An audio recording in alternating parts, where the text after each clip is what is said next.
Ku mugabane wa Afurika, aho izuba rirasira rimeze nk'ifunguro ry'ubuzima, aho imijyi igenda ihindura isura n'umuvuduko w'iterambere, hari imijyi 6, 7, ukabara ukageza ku 10. Imijyi igaragaza ko Afurika atari umugabane w'ejo hazaza gusa, ahubwo ari n'umugabane w'ubu. Ni imijyi yuzuyemo ubukungu, ikoranabuhanga n'iterambere rihanitse, aho ibikorwa remezo by'akataraboneka bihura n'amateka y'akataraboneka bikabyara ikintu kinini. Uyu munsi rero turagutembereza mu rugendo rw'itangazamakuru rudasanzwe, aho tugiye kugutembereza imijyi 10 ikize kurusha iyindi muri Afurika muri uyu mwaka wa 2025. Yewe icyo nkusaba ni ukuntiza amaso yawe n'amatwi kugeza iki kiganiro kirangiye. Uriyumvira imijyi y'igitangaza, imijyi y'akataraboneka iri kuri uyu mugabane wacu dutuye. Ese umujyi wa Kigali nawo waba urimo? Shira amatsiko muri iki kiganiro. Wewe icyo ngusaba ni ugukanda subscribe kugira utazajya ucikwa n'akantu na gato tuzajya tugishyira kuri uyu muyoboro. Ni umuyoboro wamenya nibi nk'ibisanzwe nge banyita Amen. Get started. Mu mwaka wa 2025, Afurika ikomeje kwerekana ko iterambere ridashidikanywaho mu bukungu bwayo n'ikoranabuhanga ndetse n'imiturire. Muri uyu munsi rero tugiye kugutembereza imijyi 10 kurusha iyindi kuri uyu mugabane. Turahera ku mujyi uri ku mwanya wa 10 tugenda tumanuka tugana ku mujyi uri ku mwanya wa mbere. Ese ni uwuhe mujyi uri ku mwanya wa mbere? Ese ni uwuhe mujyi uri ku mwanya wa kabiri? Shira amatsiko muri iki kiganiro cyamenya nibi. Funga umukandara dutangire. Ku mwanya wa 10 turasanga umurwa mukuru wa Tunisia, ariwo Tunis. Ni umurwa mukuru, ni umwe mu murwa mukuru y'ubukungu bukomeye, ubukungu bwifashe neza muri iki gihe Afurika turimo. Ifite inganda, ubukerarugendo n'ibikorwa by'ubucuruzi mpuzamahanga. Umujyi wa Tunis kandi utuwe n'abaturage miliyoni 2,500,000 muri uyu mwaka wa 2025. Ni umujyi ufite ubucucike bw'abaturage ba 79 kuri kilometer square, kandi abatuye uyu mujyi bageze kuri 70% n'ibice 71% by'abatuye bose mu gihugu cya Tunisia. Ubukungu bwa Tunis kandi ifite GDP per capita ya Tunisia yo mu mwaka wa 2023 yari ifite miliyoni 3 z'amadolari n'ibihumbi 959, ariko muri uyu mwaka wa 2025 gitezeho ko izazamuka bikagera kuri miliyari 4 z'amadolari y'Amerika. Ubukungu bwa Tunisia rero kandi bushingiye ku bintu bitatu, ari byo aho serivisi zitangwa neza ku kigero cya 68.26%, inganda zikaba zikora neza ku kigero cya 21.69%, ubuhinzi bukaba bukorwa ku kigero cy'10.05%. Uyu rero akaba ari wo mujyi uri ku mwanya wa 10. Ku mwanya wa 9 turasanga umujyi wa kataraboneka, umurwa mukuru w'u Rwanda, Kigali. Kigali ni umurwa mukuru, ni umwe mu mirwa mikuru itekanye kandi isukuye muri Afurika. Ifite politike nziza ndetse n'ishoramari, kandi iri kwagura ibikorwa byayo mu gutunganya ikoranabuhanga n'ubucuruzi mpuzamahanga. Iterambere ryayo ririmo gutuma iba icyitegererezo muri Afurika yo hagati. Kigali kandi ifite abaturage basaga 1.4 mu mujyi nyirizina, naho mu karere ka Petroleum ariko Kigali City mo hagati bashobora kugera kuri 1.7 hagati ya na 1,800,000 muri uyu mwaka wa 2025. Kigali kandi ikoresha miliyari 8 hagati y'8 n'10, ikaba ishingiye ku bukungu bw'umujyi n'ishoramari rihoraho. Ikaba ifite GDP per capita ya miliyari 5 z'amadolari bitewe n'iterambere ryihuse n'ubwubatsi n'ubucuruzi. Tudatinze rero kandi turajya ku mwanya wa 8. Ku mwanya wa 8 hari umurwa mukuru wa Ghana. Ni umurwa mukuru wa kataraboneka, akarifite abaturage basaga 2,300,000 hagati ya 2,300,000 na 2,500,000 mu mujyi nyirizina. Accra kandi ikoresha GDP ya Accra ya miliyari 60 z'idolari, naho GDP per capita ni ibihumbi 3,500 by'amadolari.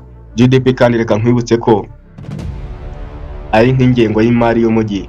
Ni umujyi wigwijeho ubucuruzi n'amasoko, inganda n'ibikorwa by'ikoranabuhanga, ubukerarugendo n'amahoteli ndetse n'ibikorwa bya serivisi, amabanki, itumanaho ndetse n'ibindi. Reka nkwibutse gukanda subscribe nimba aribwo bwa mbere ugeze kuri uno muyoboro. Reka tunyarukire kuri 7 turasanga Addis Ababa, umurwa mukuru wa Ethiopia. Addis Ababa rero ni n'icyicaro cya Afurika yose, aho icyicaro cya African Union giherereye. Ubu ifite iterambere rikomeye mu nyubako, ubwikorezi n'ubukungu bushingiye ku nganda. ikaba ituwe n'abaturage hagati ya miliyoni 4 ndetse n'ibihumbi 800 na miliyoni 5 mu mujyi nyirizina. Ikaba kandi ikoresha ingengo y'imari yayo ya miliyari 70 z'amadolari, ubwo ndavuga muri mwaka wa 2025. Ifite ibikorwa nayo serivisi za leta n'imiryango mpuzamahanga, ubucuruzi n'ubwikorezi ndetse n'inganda zoroheje n'ubucuruzi bw'imbere mu gihugu. Ikaba ifite n'ubukerarugendo. Tudatinze reka tujye ku mwanya wa gatandatu. Ku mwanya wa gatandatu turasanga Casablanca. Casablanca ituwe na miliyoni 3 n'ibihumbi 700 kugeza kuri miliyoni 4, ubwo ni hagati maho ngaho. Ikaba ikoresha ingengo y'imari yayo ku mwaka ya miliyari 90 z'amadolari. Reka tunyarukire kandi ku murwa mukuru wa gatanu. Turasanga Cape Town, umurwa mukuru wa Afurika y'Epfo. Uyu ni umurwa mukuru utuwe na hagati ya miliyoni 4 ndetse na miliyoni 3,700. Ikaba ikoresha ingengo y'imari nayo ya miliyari 90. Tudatinze turajya kuri Kenya, ariko reka mbanze nurutse gukanda subscribe nimba utarayikanda. Kenya rero tuwe na miliyoni zisaga 5,500. Ikaba ikoresha nayo ingengo y'imari hagati ya miliyari 90 ndetse na miliyari 100 z'amadolari y'Amerika. Akaba nawe ari umurwa mukuru uteye imbere cyane mu nyubako ndetse n'ibindi bikorwa bigiye bitandukanye. Turanyarukira ku mwanya wa gatatu. Reka nkwibutse gukanda subscribe kugira ngo utazagicikwa n'ibyegeranyo binyura kuri uyu muyoboro.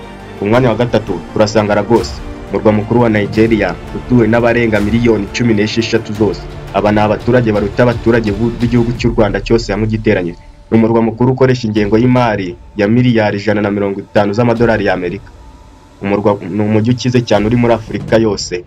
Tudatinze ku mwanya wa kabiri turasanga umujyi w'igihangange. Uko tugenda tumanuka niko urarushaho gutangara. Turasanga umurwa mukuru wa Misiri ari wo Cairo. Ni umwe mu mijyi ya kera kandi ikomeye muri Afurika, ifite inganda n'ubucuruzi n'itumanaho rikomeye. Ubutunzi bwayo bushingiye ku bukerarugendo ndetse n'inganda z'imari. Cairo ifite abaturage basaga miliyoni 10 nyirizina mu mujyi rwagati.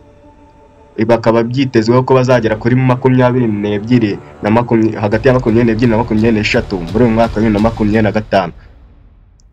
Ifite kandi ikoresha ingengo y'imari y'amafaranga kavagari kayo. Ikoresha hagati ya miliyari 180 ndetse na miliyari 200 z'amadolari y'Amerika. Ikaba ifite ikoresha GDP per capita y'ibihumbi 8,500 hagati y'8,500 n'ikenda. Ibikorwa by'ingenzi by'ubukungu by'uyu mujyi ni imari n'ubucuruzi, Egyptian Exchange n'amabanki manini y'igihugu, inganda, ubukerarugendo, ubwikorezi ndetse n'ubucuruzi mpuzamahanga, uburezi ndetse n'ubushakashatsi ndetse n'ibindi. Tudatinze kandi mbere yuko tukubwira umujyi uri ku mwanya wa mbere w'igihangange, banzura aho hasi handitse subscribe. Tuzajya ucikwa n'amatop 10, ibyegeranyo, amateka y'abantu ndetse n'ibindi bigiye bitandukanye. Reka noneho tukubwira umujyi w'igihangange watsindiye umwanya wa mbere muri Afurika kuba ari we mujyi ukize kandi mwiza kandi urenze kurusha iyindi yose. Umujyi ukize kurenza iyindi yose wahita Johannesburg, ni umurwa mukuru wa Afurika y'Epfo. Umujyi wa Johannesburg uzwi nk'igicumbi cy'ubukungu bwa Afurika yose, ukomeje kuba umutima w'ubucuruzi, amabanki ndetse n'imari. Ni naho ikigo gikomeye cy'imari cya Johannesburg Stock Exchange giherereye, kandi ni umujyi ufite ubutunzi burenga miliyari 300 z'amadolari. Johannesburg kandi ifite abaturage basaga miliyoni 6, naho mu karere ka Gauteng Metropolitan Region bashobora kuba bagera kuri miliyoni 10. Ni umujyi kandi ukoresha ingengo y'imari ya miliyari 130 ndetse n'140 by'amadolari y'Amerika, ubwo ni hagati aho ngaho. Ifite GDP per capita kandi ya miliyoni 23 n'ibihumbi 23 by'idolari. Urumva ko iri hejuru cyane ugereranyije n'indi mijyi myinshi ya Afurika. Ifite kandi imari n'amabanki bikomeye, inganda n'ubucuruzi bw'amabuye y'agaciro, ubwikorezi n'ubucuruzi mpuzamahanga n'ibikorwa by'ubushoramari, ikoranabuhanga n'itumanaho ndetse n'ubukerarugendo n'inzu zicuruza imari, ari byo tuzi nka Real Estate. Mu murwa mukuru w'agatangaza uteye imbere cyane, mbese ushobora no kuza mu mirwa mikuru ya mbere no ku isi iteye ubwoba kandi ihambaye inakize. Ndagushimira wowe twabanye muri iki cyegeranyo. Nimba ukunda ibyegeranyo nk'ibi, reba aho hasi handitse subscribe utazajya ucikwa, kandi igitekerezo cyanyu tugifata nk'ihame. Reba aho hasi handitse subscribe tubwire ikindi kiganiro twazagukoreraho. Ndabashimiye mwe twabanye, murakoze murakarama. Ciao ciao.